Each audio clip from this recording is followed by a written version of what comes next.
31 වෙනිදා සවුන්දා මාර්තු මාසේ 2025 මගේ නම ඇලෙක්සැන්ඩර් පීරිස්. ඕගොල්ලෝ සම්බන්ධ වෙලා සිටින්නේ තලයේ වැඩසටහනත් එක්ක. වැඩසටහනට සමන් දෙන්නේ පළවෙනි වතාවට නම් වැඩසටහන අනිවාර්යෙන්ම subscribe කරන්න, like කරන්න, share කරන්න, comment එකක් දාන්න, ප්‍රශ්නයක් අහන්න, තමුන්ගේ මතය ලියලා ප්‍රශ්නයක් අහන්න. අද වැඩසටහන ඉතාමත්ම ගැඹුරු හෙළිදරව් ගණනාවක් කරනවා. පළවෙනි හෙළිදරව්ව තමයි 666. හයේවා තුනේ සැබෑවෙන්ම තමුන් කවුද? ජනතාවට මේක පොඩ්ඩක් වැටහුනේ නැහැ. සිකුරාදා කරපු වැඩසටහනේදී. ඒ වගේම ඉතාමත්ම වැදගත් මාතෘකාවක් මම ඕගොල්ලන්ට කතා කරන ඒ තමයි කන්න දීලා බණ කියනවද බණ කියලා කන්න දෙනවද? ඒකත් එහෙනම් අපි කතා කරමු සැබෑවින්ම. ඒ වගේම කොහොමද තමුන්ත් එක්ක සැබෑවින්ම ගැට ගැහෙන්නේ වචනය, කය සහ අසනීපය. මේ මාතෘකා ඔක්කොම ඉතාමත්ම ගැඹුරුයි. ඒකම නිසාම ඕගොල්ලන්ගෙන් ඉල්ලා සිටින වැඩසටහන මුල ඉඳලා අගටම අහන්න. ඉතාමත්ම වැදගත්. එහෙනම් අපි වැඩසටහන පටන් ගමු. හරි. මුලින්ම මට කියන්න ඕන සාමාන්‍යයෙන් මේ වගේ වැඩසටහන් කරනකොට මේ වගේ හෙළිදරව් කවුරුත් කරන්නේ නැහැ. නමුත් මේ වගේ හෙළිදරව්වක අබමල් රේණුවක් හරි කාට හරි තියෙනවා නම් මතක තියාගන්න එක වැඩසටහනක් තුල මේ වගේ ගැඹුරු මාතෘකා තුනක් කවුරුත් කරන්නේ නැහැ. එහෙනම් අපි මුලින්ම කතා කරමු මේ 6 mark of the beast. ඒ කියන්නේ beast කියන්නේ සත්වයාගේ සලකුණ. ඒකේ තව ගැඹුරු හෙළිදරව්වක් තියෙනවා. නමුත් ජනතාව මගෙන් අහලා තිබ්බ විශේෂයෙන්ම තලයේ පවුලේ කට්ටියත් මේගොල්ලන්ට මේක තේරුන්නේ නැහැ කියලා. මම ඕගොල්ලන්ට ඊටාම කෙටියෙන් ඒක පැහැදිලි කරලා දෙන්න හදන්නේ. තමුන්ගේ පංච ඉන්ද්‍රයන් තමුන් පාලනය කරගත්ත වෙලාවෙහි, ඒ කියන්නේ කලෙහි සැබෑවින්ම නිදහස් ලිබරල් චරිතයක් එතන හට ගන්නවා. ඒ නිදහස් ලිබරල් චරිතය සැබෑවින්ම කවුද? ඒ තමයි තමුන්. ඒ පංච ඉන්ද්‍රයන් පාලනය කරගත්ත වෙලාවේදී තමුන්ට තෝරගන්න පුළුවන් දේවල් පහක් තියෙනවා. මේ පහ තමයි තමුන්ව හැම වෙලේම පංච ඉන්ද්‍රයන් ගමන් කරන්න මෙන්න මේ පහේ දිශාවට තමයි ගමන් කරන්නේ සැබෑවින්ම. තමුන්ට මේක දැනට වැටහෙන්නේ නැහැ. මොකද තමුන් තමුන්ගේ පංච ඉන්ද්‍රයන් පාලනය කරලා නැති නිසා. ඒකින්ද මම මේ වැඩසටහනේ මේ කියලා දෙන්නේ, තලයේ වැඩසටහනේ කියලා දෙන්නේ එන්නේ ඒක තමයි. මේ බෝන් අගේන් කියලා කියන්නේ සිද්ධාර්ථ කුමාරයා රචින නවලක් ගියා. සිද්ධාර්ථ කුමාරයා පංච ඉන්ද්‍රයන් පාලනය කරගත්ත එක තමයි කළේ. එතකොට ඔහු ගෞතම බුදු වෙනවා. එහෙනම් අපි බලමු පංච ඉන්ද්‍රයන් පාලනය කරගත්ත කෙනෙක් මොනවද ඔහුට තිබෙන ලක්ෂණ? පංච ඉන්ද්‍රයන් පාලනය කරාම එකක් තමයි ඔහුට බුදු වෙන්න පුළුවන්. එක්ක ඔහුට පච්චක බුදු වෙන්න පුළුවන්. එහෙනම් ඔහුට රාතන් වහන්සේ කෙනෙක් වෙන්න පුළුවන්. පංච ඉන්ද්‍රයන් පාලනය කරගත්ත පුද්ගලයෙක් කලෙහි ගුණ දන්න මිනිස්සෙක් වෙන්න පුළුවන්. නැත්තම් තව එකක් වෙන්න පුළුවන් මේ පංච ඉන්ද්‍රයන් පාලනය කරගත්ත කෙනෙකුට. ඒ තමයි මොකද්ද? සක්විති රජ. මේ පහ තමයි තමුන්ට වෙන්න පුළුවන් උපරිමේම මිනිසෙකුට වෙන්න පුළුවන් උපරිමේම මේ පහ.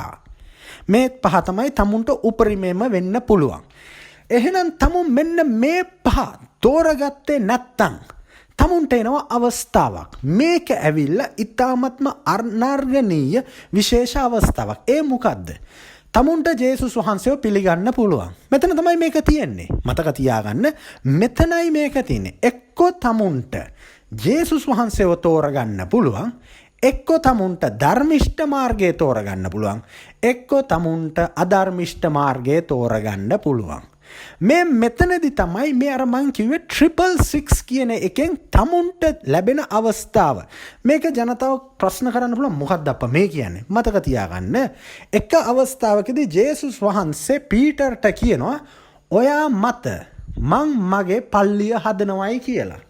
එතකොට මතක තියාගන්න, පීටර් තමයි මේ ජේසුස් වහන්සේගේ වචනය මේ ලෝකෙට අරගෙන කඩාගෙන එන්නේ. ඒ කියලා අනිත් පැත්තට කියනවා, පීටර්ට කියනවා වසවර්තියා Satan get behind me කියලා. දැන් කද ජේසුස් වහන්සේ පෙන්නපු එක. දැක්කද ඔයගොල්ලන්ට පෙන්නපු එක.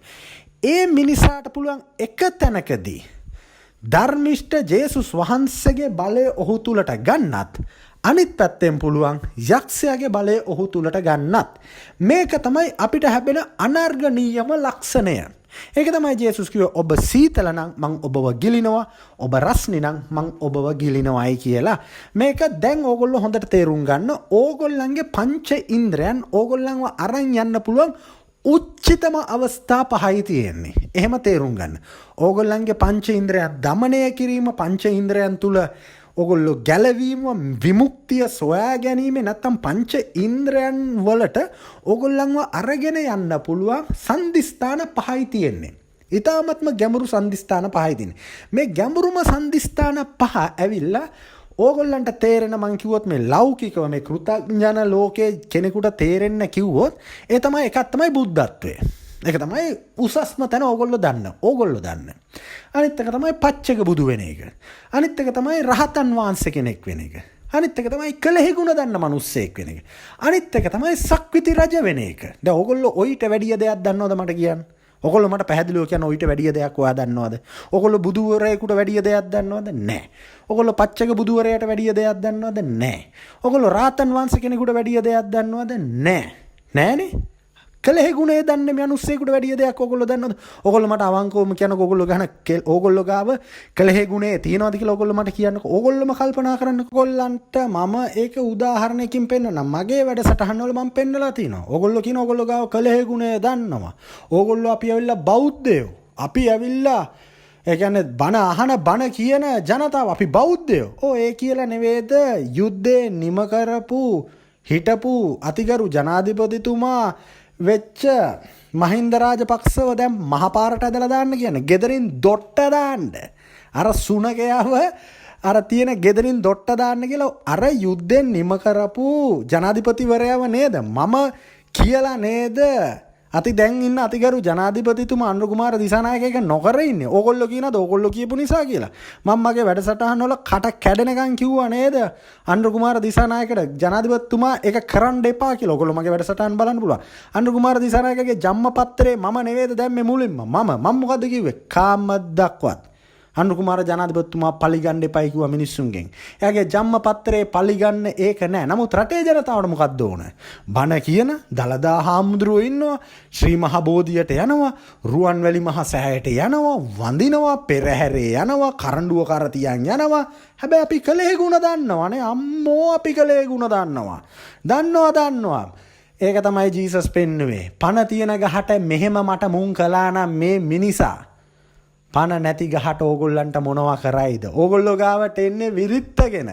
ඇවිල්ලා වැඩේ කරගත්තන් පස්සේ බෙල්ල මිරිකලා යනවා. මේක තමයි ජේසුස් වහන්සේ ඇත්තටම පෙන්වුවේ. ඉතින් මතක තියාගන්න. එතකොට තමයි අර ඕගොල්ලන්ගේ තුල බුදුහාමුදුරුවෝ කියපු මේ 4 දෙනා ඕගොල්ලෝ තුල ඉන්නවද කියලා බලන්න.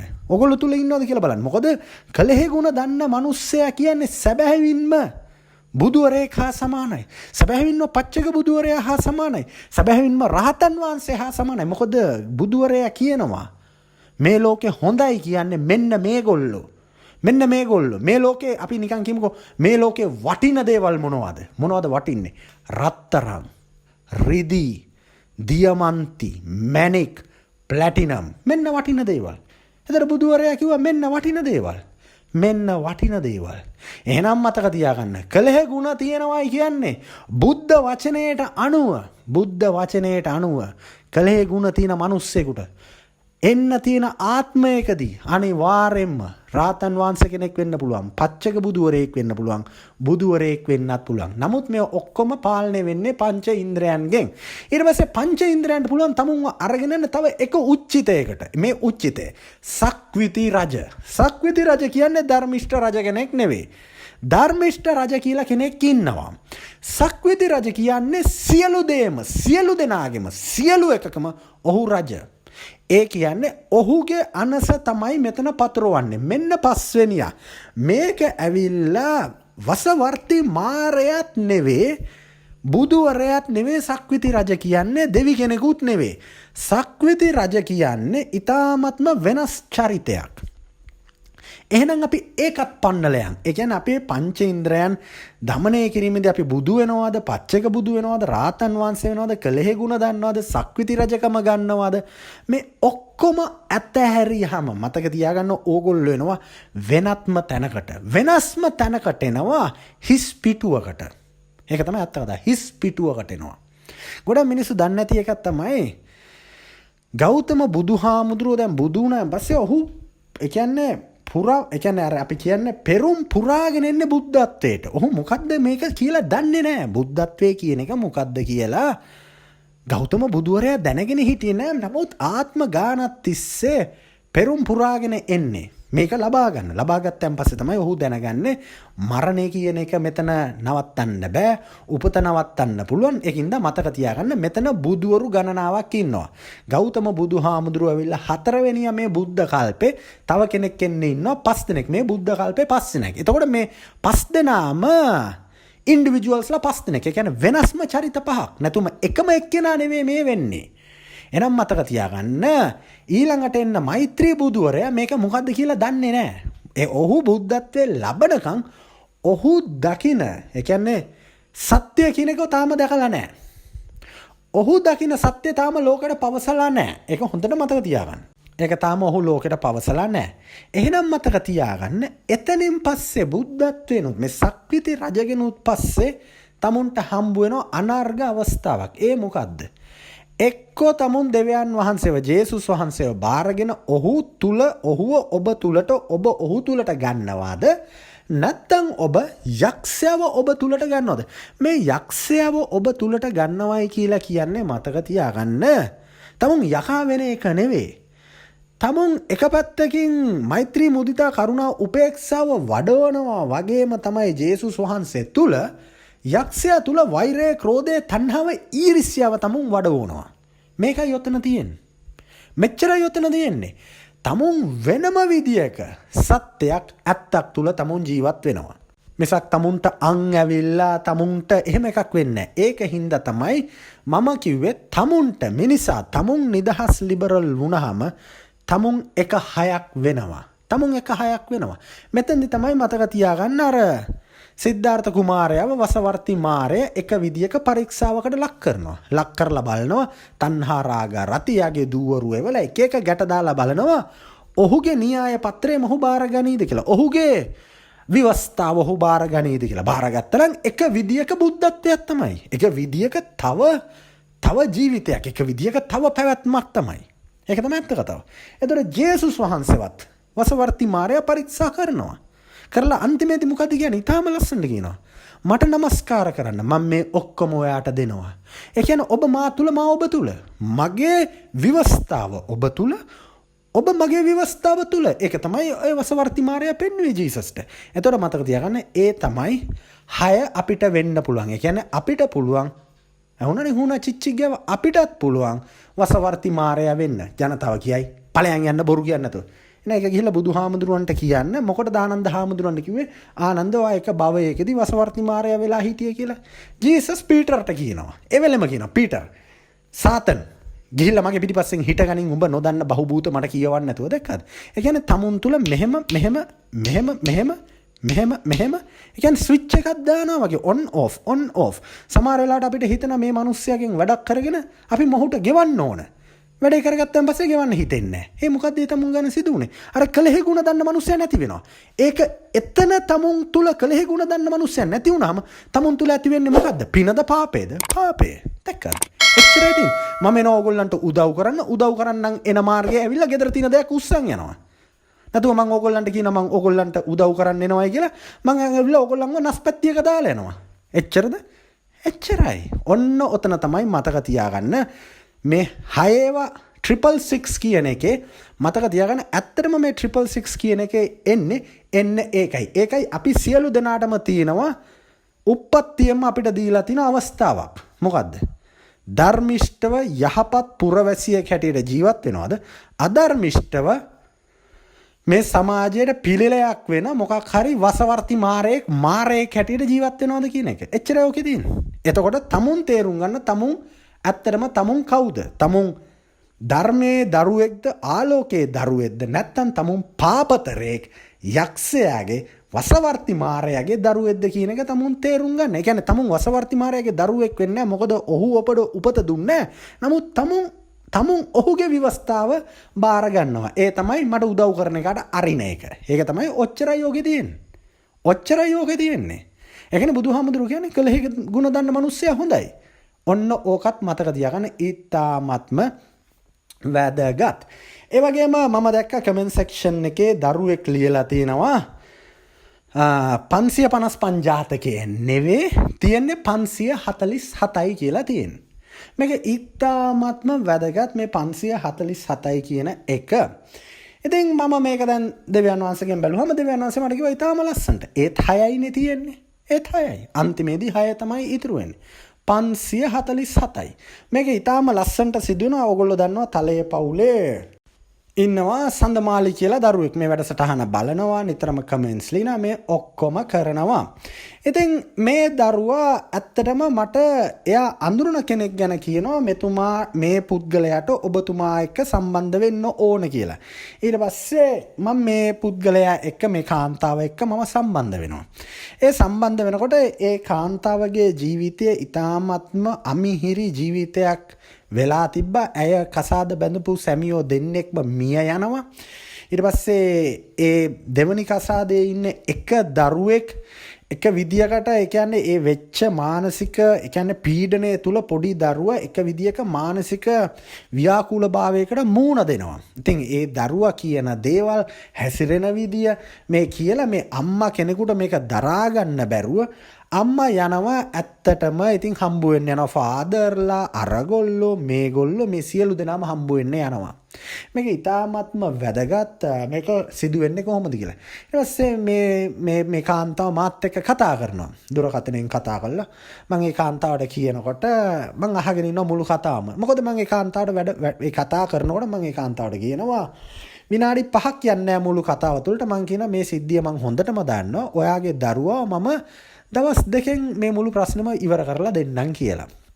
දැන් දරුවාට ගියාම කියනවා මේ දරුවාට යක්ෂයෙක් වැහිලා අරහේ ෆාදර් පාස්ටර් ප්‍රේ කරනවා අරහේ පොල් ගහනවා අරහේ දෙහි කපනවා මෙහෙ නූල් බඳිනවා මේ අවුරුදු 9ක දරුවෙකුට. මතක තියාගන්න මේ දරුවෙකුට මේ කරන දේවල්. නමුත් දැන් මම මේ කාන්තාව එක්ක කතා කර ඉඳලා මම මේ කාන්තාවට කිව්වා ඔයාගේ දරුවාට කිසිම එහෙම දෙයක් වෙලා නැහැ. ඒ කියන එක මතක තියාගන්නේ ප්‍රේමය තුල ආදරය තුල අපි කියන එක ඕනම පුද්ගලයකට පැහැදිලි. මේ දරුවට ඇත්තටම ඊ타මත්ම දැඩි මානසික පීඩන තත්වයක් ඇති වෙනවා. මේ දරුවා දකිනවා ඇයිගේ තාත්තා මිය යනවා. මේ මානසික ව්‍යාකූලභාවයේ තුලදී පොඩි දරුවෙකුට තමුන්ගේ තාත්තා නැති වෙන එක තමුන්ගේ අම්මා තනි වෙන එක දැක්කම ඕනම දරුවෙක් මානසික ව්‍යාකූලභාවයකටපත් වෙනවා. නමුත් මේවා ගිහාම මම කියපු වචනේ තමයි මේ ගම් කබරයෝ ගාවට ගුරුන් නාන්සලා පාස්ටර්ලා ඔය බොරු කරන්නේ බොරු. මේ අහගෙන ඉඳලා මම මේ කාන්තාවට ඔක්කොම කතා කරලා මම කාන්තාවට එක දෙයයි කියන්නේ දෙවියන් වහන්සේ කියන. ඔයා මේ ළඟදී ගියා ටේලර් සාප්පුවකට. ඒ ටේලර් සාප්පුවේදී මට පේනවා මහන මැෂිම තියෙනවා ඔයාගේ පොඩි දුව ඉන්නවා. ළමා 60ක් වගේ මොකක්ද එකක් ඇඳලා තියෙනවා මේ මොකක්ද මේක කියලා එයා මුලින්ම කියන මන් දන්නේ නැහැ.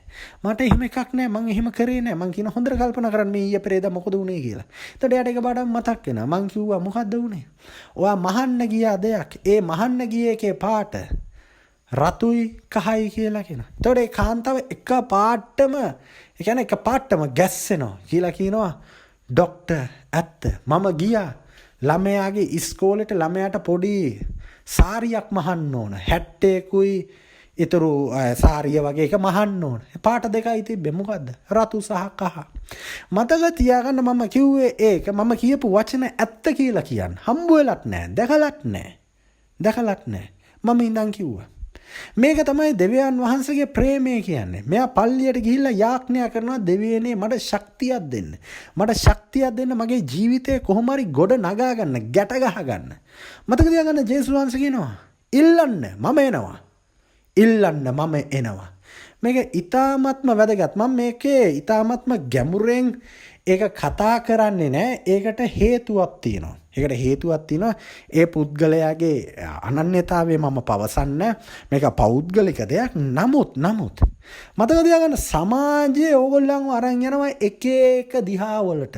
එක බොරු විකාර කියනවා. මේන්න යකා වැහිලා අරක වැහිලා ළමයා ඉල්ලනවා රැට කණ්ඩ මොන බැදපු මස්. ළමයාට කන්න ඕන බැදපු මස්. ළමයාට රැයට බිත්තර කන්න ඕන බැදලා. ළමයාට කන්න ඕන මේ අවුරුදු 9 ළමයා. මස් කන්න ඕන, බිත්තර කන්න ඕන බැදලා. ඒ ඔක්කොම බය වෙලා ළමයාගේ ඇඟේ ඉන්න යකාගේ නමත් කියනවා. සමහර ෆාදර්ලා, පාස්ටර්ලා, ගුරුන්නාන්සලා කපුවෝ කියනවා ඇඟේ ඉන්න යකාගේ නමත් කියනවා. පුදුමයි තාම පොල් මලෙන් ගැහුවේ නැහැ. අවුරුදු 9නේ ගහන්න බෑ. නමුත් මම මොකද්ද කිව්වේ? මම ඒ කාන්තාවට මොකද්ද කිව්වේ? ඔයාගේ දරුවට විටමින් B ඌනතාවයක් තියෙනවා. ඒක තමයි මස් ඉල්ලන්නේ. ඒතර මම ඇහුවේ එක දෙයයි. හරක් මස් ඉල්ලනවද? හරක් මස් වල ඉල්ලන්නේ. ඉතින් හරක් මස් වල තමයි විටමින් B තියෙන්නේ. ඒකින්ද විටමින් B ඉන්ජෙක්ෂන් එකක් දෙයක් දුන්නා නම් හරිය වැඩේ ඔක්කොම ඉවරයි. අපේ ලංකාවේ ගෙවල් වල මොනවද කියන්නේ? කන්න එපා, මස් කන්න එපා, අම්මෝ පව් වැඩ අපාගත වෙනවා, අරගයි මේකයි කියලා කියනවා. ඒකයි මම මගේ වැඩසටහන් වල කලින්ම කියලා තියෙනවා. ඔයගොල්ලෝ දැකලා තියෙනවද අපේ මිනිස්සු විශේෂයෙන්ම දුප්පත් මිනිස්සු, බුලත් පිට කන මිනිස්සු, ප්ලේන් ටී විතරක් බොන මිනිස්සු. දැකලා තියෙනවද තනියෙන් යනකොට කතා කර කර යනවා. ඇයි තනියෙන් කතා කර කර යන්නේ? විටමින් B ඌනතාවයක් තියෙනවා. ඔයගොල්ලෝ ගියොත් එහෙම අංගොඩ තියෙන ඔය ඉස්පිරිතාලෙට අංගොඩ නේද ඕක තියෙන්නේ. මානසික ඉස්පිරිතාලෙට ගියොත් විටමින් B ඉන්ජෙක්ෂන් එකක් ගහපු ගමන් ඔක්කොම ප්‍රශ්න ඉවරයි. මේ විටමින් B ඌනතාවයක්. ඒකයි මම කිව්වේ මහින්දාගමනයෙන් පස්සේ අපේ උන් ඔක්කොම මඤ්ඤං. අපේ උන් ඔක්කොම මඤ්ඤං ගියා. ඇත්තටම මඤ්ඤං ගියානේ. ඔක්කොම මඤ්ඤං ගිහින් ඉන්නේ. ඔව්. අද වෙනකන් දඬු මොනරේ බිමනේ හැදුවද එකෙක්වත් නැහැ. අපේ රජවරු හදන ලද එක වැවක්වත් එකෙක්වත් හැදුවද නැහැ. අපේ රජවරු කරපු කිසිම දෙයක් එකෙක්වත් කරාද නැහැ. එක රාතන් වහන්සේ කෙනෙක් සෝවන් වෙච්ච එකෙක්, සකුර්තඵල ලැබපු එකෙක්, මාර්ගඵලයක් ලැබපු එකෙක් ඉන්නවද නැහැ. එකෙක්වත් කලෙහි ගුණ දන්න එකෙක් මේ ලෝකේ ඉන්නවද නැහැ. කල්පනා කරලා බලන්න. කල්පනා කරලා බලන්න. නැයි. මොලේ වැඩ කරන්නේ නැහැ. මොලේ වැඩ කරන්නේ නැති උන්ට මම කතා කරාම උන්ට හිතේ මට පිස්සුයි කියලා. මට පිස්සු කොහෙද? ඒක මම කියන්නේ ඕගොල්ලන්ට මේක තේරෙන්නේ නැහැ මම මේ කියන එක. නමුත් බොහොම අමාරුවෙන් ඕගොල්ලෝ තේරුම් ගන්න හදනවා. ඕගොල්ලෝ තේරුම් ගන්න හදනවා. මේක ඊටාත්ම වැදගත්. මම ඒ වගේම ඕගොල්ලන්ගෙන් පොඩි දෙයක් අහන්න ඕන. පොඩි දෙයක්. ඒක කියන්න කලින් මේක කියන්න ඕන. ඉතින් ඒක එකක්. ඊට පස්සේ සඳමාලි මට තව කෙනෙක් ගැන කතා කරනවා. මම ඒ කාන්තාවත් එක්ක කතා කරා. ඇයගේ මම මේ ඕගොල්ලන්ට කියන්නේ ඊටාත්ම පෞද්ගලික නමුත් මේ වැඩසටහනේ කියන්න ඕනේ. ඇය යනවා ඇයගේ දතක් ගලවන්න. මුලින්ම මට කතා කරලා කිව්වහම මට කියනවා ડોක්ටර් මගේ ස්නායුවේ වේදනාවක් තියෙනවා. කන පැත්තේ ඉඳලා හක්ක දිගේ මේ වේදනාව එනවා. දත් ඇන්ද දිගේ වේදනාව එනවා. දරා ගන්න බැරි වේදනාවක්. දරා ගන්න බැරි වේදනාවක් අවුරුදු 6ක් තිස්සේ. දරා ගන්න බැරි වේදනාවක්. කොහොමද වේදනාව එන්නේ? එයා කියනවා එයා දතක් ගලවනවා. ඒ දතක් ගලවලා මේක ස්නායු පීඩනයක් තමයි මේකේ ඇති වෙන්නේ කියලා. මම මේක අහන් ඉන්නේ නැති දෙවියන් වහන්සේ මට කියනවා අහන්න කියලා මහත්තයා මූණට පාරක් ගැහුවද කියලා. මම මුලින්ම මේක අහනවා. මේ වැඩසටහන ඒ නෝනටත් අහන්න පුළුවන්. නම කියන්නේ නැහැ මම. එතකොට මම අහනවා මහත්තයා මූණට පාරක් ගැහුවද කියලා. නෑ hina වෙලා කිව්වා නෑ මට මතක නෑ කියලා. මම කිව්වා හොඳට මතක් කරගන්න. එතකොට හරියටම මේ පැත්තට පාරක් ගහලා තියෙනවා. මතකද ලංකාවේ පිරිමි කරන දෙයක් ගෑනුන්ට ගහනවා දත් කැඩෙන්න. සමහර පිරිමි ගහනවා ගෑනුන්ට දත් කැඩෙන්න. මම දැකලා තියෙනවා. දුප්පත් ගෑනුන්ගේ සමහර කාන්තාවන්ගේ කටේ දත් නැති මිනිහා ගහලා. මේක ලංකාවේ තිරිසන් පිරිමි කරන දෙයක්. මතකද මේ කරනවා. ඊටාත්ම මේක ඊටාම බහුලව සිදුවෙන දෙයක් ගෑනුන්ට ගහන එක. මේක තමයි ඇත්ත කතාව. බණ කියන බුදු බණ දන්න බුදු සරණයි මේ කියන රට මේක. ඔව් ගෑනුන්ට ගහනවා දත් කැඩෙන්න ගහන. ඊට පස්සේ මේ කාන්තාවට දරා ගන්න බැරි වේදනාවක් තියෙනවා. දැන් මම ඒක ඔක්කොම අහගත්තාන් පස්සේ මම ඒ කාන්තාවට කියන ඊටාත්ම සරල ක්‍රමයක් මේ පැත්තේ මේ ස්නායුවට කොහොමද අපි මේකට සාත්තු කරන්නේ? ડોක්ටර්ස්ලා කියලා තිනවා මේකත් ඊටාම වැදගත් ඔබ සියලු දෙනාටම දැනගන්න. ડોක්ටර් කෙනෙක් මේගොල්ලෝ එහෙම බලලා මෙහෙම බලලා කියලා තිනවා මේ දත ගලවපු එකයි මේ ස්නායු තෙරපුම තුල තමයි මේ ප්‍රශ්නේ තියෙන්නේ. දැන් ડોක්ටර් කෙනෙක් කියලා තිනවා මට මේක හරි ගස්සන්න පුළුවන් පොඩි ඔපරේෂන් එකක් කරන්න ඕන මේ හිස ඒ කියන්නේ ඔළුවේ පිටිපස්සෙන් කපලා යම් කිසි විදියකට මේ ස්නායුව මරන්න. කළා පොඩි ඔපරේෂන් එකක් කරන්න පුළුවන්. එතකොට මේ කාන්තාව මට කිව්වා ඒ ડોක්ටර් කරපු සාර්ථක වෙච්ච ලංකාවෙම ඒ ડોක්ටර් විතරලු ඒ සත්කම කරන්නේ සාර්ථක වෙච්ච එක්කෙනෙක්ද දෙන්නෙක්ද ඉන්නවලු. එක්කෙනෙක් කියලා කිව්ව මට මතක විදියට එක්කෙනෙක් ඉන්නවලු. එතන මගේ ප්‍රශ්නේ තමයි සාර්ථක වෙච්ච එක්කෙනා නම් අසාර්ථක වෙච්ච කී දෙනෙක් ඉන්නවද? කල්පනා කරලා බලන්න. සාර්ථක වෙච්ච එක්කෙනා නම් අසාර්ථක වෙච්ච කී දෙනෙක් ඉන්නවද? නැත්තම් මෙයා ඔපරේෂන් එක කරලා තියෙන්නේ එක්කෙනෙකුට විතරද? ඕගොල්ලන්ට සම්භාවිතාවය කියන එක දන්නවද ඕගොල්ලෝ? මම ඕගොල්ලන්ට කියලා දෙන්නම් පොඩි එකක්. අපි දානවනේ ලාංඡනයේද රුපියලද කියලා තියෙනවනේ. ලාංඡනයේද රුපියලද කියලා අපි කාසියක් උඩ දැම්මහම අපි කියමුකෝ සිංහයා වැටුණා කියලා ලාංඡනේ. ඊළඟ පාර රුපියල උඩ දැම්මහම සම්භාවිතාවයේ තියෙන්නේ 100%ක්. නැත්නම් 150ක් සම්භාවිතාවයේ තියෙන්නේ වැටෙන්න ඕන අනිත් පැත්ත. අපි මතක තියාගන්න අපි දැම්මොත් කැටගහද්දි මේ සම්භාවිතාවයේ උඩ අපි දානවා කැට අඩු වැඩි. දැන් මම ඔයගොල්ලෝ දන්නවනේ කැට ගැහුවම අඩු වැඩි කියන්නේ 1 2 3 අඩු 4 5 6 වැඩි අවුරුද්දට කැට ගහන්නේ. අපි දානවා අඩු වැඩි කියලා දැන් ඔට්ටු අල්ලලා කැට ගහනවා. අඩු වැටෙන්නේ. ඊළඟ පාර කැටේ දානකොට වැඩි කියන පැත්ත සම්භාවිතාවය වැටෙන්න 100%ක් වැඩි. එහෙනම් මතක තියාගන්න. ડોක්ටර් කෙනෙක් ගාවට සර්ජරි එකකට යනවා නම් උගේ පළවෙනි එක සාර්ථක නම් දෙවෙනි එක අසාර්ථක වෙන්න 100%ක් සම්භාවිතාවය තියෙනවා අසාර්ථක වෙන්න. ඒකයි මම කියන්නේ ලංකාවේ ડોක්ටර්ස්ලා මිනිහෙක්ව ලෙඩයට පත් කරලා ඊට පස්සේ ඒකට විසඳුම ගේන්න යනවා. පුදුම රටක් මේක. ඉතින් මේකේ ලස්සන කතාව වෙන්නේ මෙතනදී. මම ඊට පස්සේ කාන්තාවට කියලා මේ ගන්නවා ලෝකෙ තියෙන දරුණුම ගණේ බලගතුම ගණේ වේදනා නාශකයක් ගන්නවා. මේ වේදනා නාශකයට වකුගඩු දෙක කඩාගෙන වැටෙනවා, ඔළුව කැරගෙනවා, මේකට අත් වෙවුලනවා. මේ ඔක්කොම ජෝගි ටික තියෙනවා. මේ ඔක්කොම ජෝගි තියෙනවා. දැන් මේවත් දීලා තිනවා ලොසින්ජර කන්න වගේ දීලා තියෙනවා. බලන්න මේ වැඩේ. නමුත් ඊට පස්සේ මම ඒ කාන්තාවට කතා කරනකොට මම කියපු එකක් තමයි මෙන්න මේක තමයි ඊටාත්ම වැදගත්. තමුන්ගේ තුල මම කතා කරනකොට මම කියනවා ජේසු පිහිටයි කියලා. මතක තියාගන්න ජේසු පිහිටයි. තමුන්ගේ සිත, තමුන්ගේ වචනේ කොහොමද තමුන්ට බලපාන්නේ කියන එක තමයි මම මේක තුලින් පෙන්වන්න හදන්නේ. එතෙන්දී මම ඕගොල්ලන්ට පෙන්නනවා පොඩි උදාහරණයක්. මම ඕගොල්ලන්ට කියලා තිනවා මට වතුරේ පාවෙන්න පුළුවන්, වතුර උඩ නිදා ගන්න පුළුවන්. මේක කරන්න පුළුවන්. ඇත්තටම කරන්න පුළුවන්. නමුත් ඒක කරන්න නම් මං කිව්වා මට සුද්ධ ආත්මය ඇවිල්ලා ජේසුස් වහන්සේ තුලදී මම සිත පාලනය කරගෙන මේ මගේ සිත තුල තිබෙන ප්‍රෙෂර් එක නැත්තම් මගේ මානසික පීඩනය කියන එක මම නැති කරගත්තාම තමයි මට වතුර උඩ පාවෙන්න පුළුවන් හැකියාව එන්නේ. මතක තියාගන්න මේක ඉතාමත්ම වැදගත්. නමුත් නිකන් හරි මට මානසික පීඩනයක් ආවොත් මගේ ඇතුළාන්තේ මගේ කියන්නේ මාංශ පේශීන් එක පාටම තද වෙනවා. ඒ කියන්නේ ටෙන්ෂන් එකක් එනවා. ඒක විදිහක පීඩනයක් ඇති වෙනවා. මේ පීඩනය ඇති වෙච්ච එක මිනිහෙක් ගිලෙනවා වතුරේ. ටක් ගාලා ගිලෙනවා. ඒක ජේසුස් වහන්සේ පෙන්නනවා පීටර්ට. එකක් තමයි පීටර් ජේසුස් වහන්සේව දැකලා අහනවා ස්වාමිනී මං ඔයා ගාවට එන්නද කියලා. ඔන්න වතුර උඩ පීටර් ඇවිදිනවා. ඇවිදිනකොට පීටර් දකින්නවා රැල්ල සහ හුලම් පහර. ඒකේ මම වෙන විවරණයක් කියලා තිනා. මේ විවරණය සාමාන්‍යයෙන් සරල පොඩි ඒ කියන්නේ මොන්ටිසෝරි ළමයින්ට කියන විවරණයක්. එතෙන්දී ඒ පීඩනය තුල ඔහු බය වෙනවා. ඒ බය වීමේදී ඔහු තුල ඔහුගේ මාංශ පේශීන් එක පාටම ඔහුගේ මාංශ පේශීන් පීඩනයකට ලක් කළා එක පාටම බර වෙලා ඔහු ගිලෙන්න පටන් ගන්නවා. ඒ කියන්නේ ඔහු ගිලෙනෝනේ කිඳා බහින්න පටන් ගන්නවා. ඉතින් මෙන්න මේ වගේ තමයි මතක තියාගන්න. තමුන් තුල මානසික පීඩනයක් තියෙනවා නම් මොකක් හරි ලෙඩක් ගැන පළවෙනි එක තමයි තමුන්ට තිබිය යුතුයි මානසික සුවය. මානසික සුවය තිබිය යුතුයි.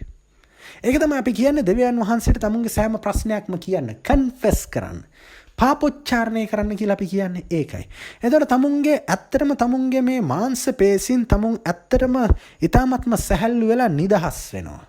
මේක තමයි සැබෑවින්ම වෙන්නේ. ඉතින් මම මේ කාන්තාවට කතා කරනවා ජේසු පිහිටයි කියලා කියනවා. ඊට පස්සේ අපි යම් කිසි දෙයක් කරලා මේ කාන්තාවගේ වේදනාව පළවෙනි වතාවට දවස් 1මාරකට 2කට කිට්ටු වෙන්න වේදනාව නැහැ. ඊට පස්සේ මෙතනදී යම් කිසි දෙයක් හට ගන්නවා මේ කාන්තාව මට ජේසු පිහිටයි කියලා කියන්න පටන් ගන්නවා ටෙලිෆෝන් එක තියෙනකොට. නමුත් මම දෙවෙනි දවසේ තුන්වෙනි දවසේ කතා කරනකොට තුන්වෙනි දවසේ විතර වෙනකොට මම ජේසු පිහිටයි කිව්වට ඒක කියන්නේ නැහැ. ජේසු පිහිටයි කියලා කියන්නේ නැහැ. ඒ නොකියන එකේදී මොකද වෙන්නේ? වේදනාව මෙහෙම කරනකොට ආවා. ඇය තුලට. ඇයි? දැන් තමුන් මානසික පීඩනයක ඉන්න තමුන්ගේ සිත සහ තමුන්ගේ මාංශ පේශි අතර ගස්ඨනයක් තියෙනවා. මේක ඊටාත්ම වැදගත්. තමුන්ගේ මාංශ පේශිත් සහ තමුන්ගේ සිත අතර ගස්ඨනයක් තියෙනවා. මේ ගස්ඨනයේදී තමුන්ගේ සිතයි කයයි එක විදියක සටනක ඉන්නවා. මේක ඉතාමත්ම වැදගත්. එක විදියක සටනක ඉන්නවා. මේ සටනේ ඉන්නේ නැද්දි තමුන්ට වතුර උඩ පාවෙන්න බෑ. තමුන්ට වතුර උඩ පාවෙන්න බෑ. වතුර උඩ පාවෙනවා කියන්නේ තමුන්ගේ මාංශ පේශි සම්පූර්ණයෙන්ම පීඩණයෙන් තොරව තමයි තියෙන්නේ. මේක එක ඉතාමත්ම වැදගත්. පුද්ගලයෙකුට මානසික සුවයද, කායික සුවයද, වාචික සුවයද කියන එක තියෙන්න ඕන. අපි කෙනෙකුට ආදරේ කියලා කියනකම් අපේ හදවතට ඒක වද දෙනවද? ඔව්. වද දෙනවා. අපි ආදරය කරන කෙනා අපිට ආදරෙයි කියලා ඇහෙනකම්, ඔහු කියන එක අපිට ඇහෙනකම් අපේ සිතට වද දෙනවද? ඔව් වද දෙනවා. වද දෙනවා විතරක් නෙවෙයි. ආදරෙයි කියලා කියනකම් අපිට ඇහෙනකම් අපි කන එකවත් අපිට දිරවන්නෙත් නැහැ. හරියට කල්පනා කරලා බලන්න. තමුන්ට තමුන්ගේ පෙම්වතාගෙන්, තමුන්ට තමුන්ගේ දරුවන්ගෙන්, තමුන්ට තමුන්ගේ මවගෙන්, තමුන්ගේ පෙම්වතියගෙන්, තමුන්ට තමුන්ගේ ස්වාමි පුරුෂයාගෙන් වචනයක් ඇහෙනකම් යම් කිසි සිද්ධියක් සිදු වෙලා ඇහෙනකම් තමුන්ට කන එක දිරවන්නෙත් නැහැ, තමුන්ට නිින්ද යන්නෙත් නැහැ. කල්පනා කරලා බලන්න. මෙන්න මේක ඊටාත්ම වැදගත්. මේ වචනය කලෙහි ගුණ දන්න මිනිස්සෙකුට පමණයි මේ වචනේ පාවිච්චි කරන්න පුළුවන්. ජේසු පිහිටයි. බුදු සරණයි. මන් දකින්න එක තමයි ගොඩාක් මිනිස්සු බුදු සරණයි, බුදු සරණයි පුතේ, බුදු සරණයි කියලා කියන හැමෝටම බුදු සරණයි, බුදු සරණයි, ජේසු පිහිටයි, ජේසු පිහිටයි. මේක මගෙන් ඇත්තටම අහලා හිටියා සඳමාලි. මේක ડોක්ටර් මේක ඇත්තටම කියන්න පුළුවන්ද? මං කිව්වා එහෙම කියන්න බෑ. කියන්න බෑ. තමුන් කොහොමද තමුන් තුල කලෙහි ගුණේ නැතුව තමුන් කොහොමද බුදුවරයාගේ නම පාවිච්චි කරන්න තව කෙනෙකුට ආශිර්වාද කරන්න? කොහොමද තමුන් ඒක පාවිච්චි කරන්න? තමුන් තුල කලෙහි ගුණේ නැතුව තමුන් කොහොමද ජේසුස් වහන්සේගේ සරණ දෙන්නේ කාටවත්? කොහොමද දෙන්නේ? මම මේ අහන මේක ඉතාමත්ම වැදගත්. කලෙහි ගුණේ නැතුව කොහොමද කරන්නේ? තමුන් තුල මෛත්‍රී, මුදිතා, කරුණා, උපේක්ෂාව නැතුව තමුන් කොහොමද තව කෙනෙකුට කියන්නේ බුදු සරණයි කියලා? ඔබ කොහොමද ඔහුගේ නම පාවිච්චි කරන්නේ බුදුවරයාට? මං අහනවා කොහොමද තමුන් ඒක පාවිච්චි කරන්නේ? තමුන්ට ඒ උතුම් බුදුවරයාගේ නම පාවිච්චි කරන්න තමුන්ට මොකද තියෙන අයිතිය? ජේසුස් වහන්සේගේ නම පාවිච්චි කරන්න තමුන්ට තියෙන අයිතිය මොකක්ද? මේක ඉතාමත්ම වැදගත්. ගොඩක් මිනිස්සු දන්නේ නැති එකක්. මේක තමයි මගේ වැඩසටහන වල මං කිව්වේ. එහෙම ඕගොල්ලන්ට තව මිනිහෙකුට ගිහිල්ලා ජේසු පිහිටයි කියන ඕගොල්ලන්ට අයිතියක් නැහැ. අයිතියක් නැහැ. ඕගොල්ලෝ කල්පනා කරලා බලන්න ඕගොල්ලන්ගේ සිතුවිලි මොනවද? ඕගොල්ලන්ගේ චේතනා මොනවද? ඕගොල්ලන්ගේ ප්‍රාර්ථනා මොනවද? ඕගොල්ලෝ ජීවත් වෙන ඉරියව්ව මොකද්ද? කල්පනා කරලා බලන්න. මේවා තුල තමුන්ට අයිතියක් තියනවද තව කෙනෙකුට ජේසු පිහිටයි කියන්නේ? මේවා තුල තමුන්ට අයිතියක් තියනවද තව කෙනෙකුට බුදු සරණයි කියන්නේ? කල්පනා කරලා බලන්න. ඕගොල්ලෝ මේ කරන්නේ මේ මුඛයෙන් පිට කරන වචන විහිළු නෙවෙයි. විහිළු නෙවෙයි. බුදුහාමුදුරුවෝ කිව්වා මොකද්ද කිව්වේ? ක්‍රියාව නෙවෙයි චේතනාව කිව්වා. ක්‍රියාව නෙවෙයි චේතනාව. නමුත් චේතනාව පටන් ගන්නෙ සිත කොතනද? කොතනද තමුන්ගේ අදහස හටගන්නේ? අදහස සපුලෝ ගන්න, ඒ කියන්නේ අදහසක් ඇති වෙච්ච අදහස යථාර්ථයක් කරගන්න චේතනාවක් එනවා නේ. මේ ප්ලෑන් එකක් ගහනවා. සිතුවිල්ලට ප්ලෑන් එකක්. චේතනාව. ඒ චේතනාව ඊට පස්සේ තමයි ඒක ක්‍රියාත්මක වෙන්නේ. මේක ඉතාමත්ම වැදගත් මතක තියාගන්න. බුදු සරණයි. හැමෝම කියන බුදු සරණයි. නෑ. කොහොමද කලේ ගුණ දන්නේ නැතුව බුදු සරණයි කියන්නේ? තමුන් සැබවින්ම බෞද්ධයෝද කියලා කල්පනා කරලා බලන්න. මං අහනවා තමුන් සැබවින්ම කිතුණුවද කියලා කල්පනා කරලා බලන්න. මෛත්‍රී, මුදිතා, කරුණා, උපේක්ෂාව තමුන් තුල තිබෙනවද? ජේසුස් වහන්සේ කිව්වා තමුන්ගේ අසල් වාසියට තමුන්ට ප්‍රේම කරගන්නසේ ප්‍රේම කරන්න. ජේසුස් වහන්සේ කියලා දෙනවා. ඔයගොල්ලෝ ඒවා කරලා තියෙනවද? තමුන් මෛත්‍රී, මුදිතා, කරුණා, උපේක්ෂාව තිබෙනවද? තමුන් කලෙහි ගුණ දන්නවද? මම මේ කියන්නේ තමුන් තුල තිබෙනවද කලෙහි ගුණ තියෙනනම් බුදුවරයා කියපු එහෙනම් ඕ තමුන් හොඳ පුරවැසියෙක්ද? මේ ලෝකේ තමුන් හොඳ මිනිස්සෙක්ද? තමුන් හොඳ පුරවැසියෙක්ද මේ ලෝකේ ජීවත් වෙන? නෑ තමුන් ගාව ඒක නැත්තම් තමුන් කොහමද බුදු සරණයි කියන්නේ කාටවත්?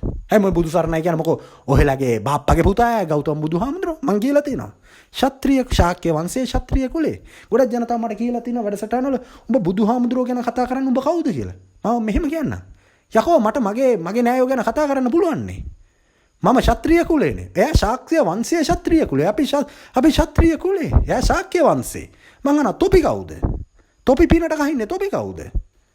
තොපි ගොවිගම කියයි, තොපි අරක කියයි, මේක කියයි. තොපි එකෙක්ව ශාත්‍රීය කුලේ නෙවෙයි. ලංකාවේ ශාත්‍රීය කුලේ උන්නේ නෑනේ. මගේ ප්‍රශ්නේ ඒකයි.